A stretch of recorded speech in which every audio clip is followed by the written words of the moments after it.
দোয়া করলেও কবুল হয় না, এমন নারাজ হয়েছিল আমার আল্লাহ। হযরত মূসা আলাইহিস সালাতু ওয়াস সালামের জামানা, মূসা নবীর জামানার মধ্যে আল্লাহ এমন নারাজ হয়ে গেছিল, নারাজ হয়ে বাবা মেঘ বৃষ্টি সমস্ত কিছু বন্ধ করে দিল। সমস্ত যখন বন্ধ হয়ে গেল, মাটিগুলি বাবা তামা তামা হয়ে গেছে, মাটির মধ্যে মানুষে বাবা পাও রাখতে পারে না, এমন অবস্থা। তখন মূসা নবীর উম্মত গো হযরত মূসা নবীর কাছে গিয়ে বলতেছেন, ওগো নবী মূসা, আপনি তো আমার আল্লাহর কাছে দোয়া করেন, আমরা তো পাও মাটির মধ্যে রাখতে পারি না।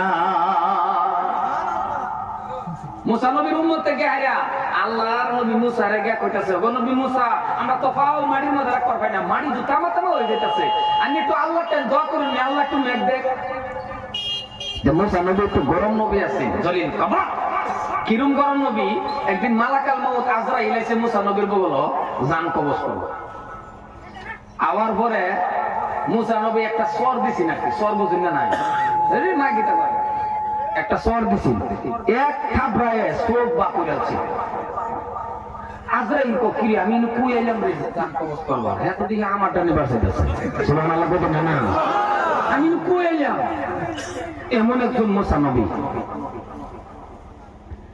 হযরত মূসা নবীর কাছে এরকম হাজার হাজার উম্মত গেহারা কইতাছে, ওগো নবী মূসা, একটু আল্লাহর দোয়া করুন, আল্লাহ একটু মেঘ দিন। আল্লাহ মানে নারাজ হয়ে গেছে।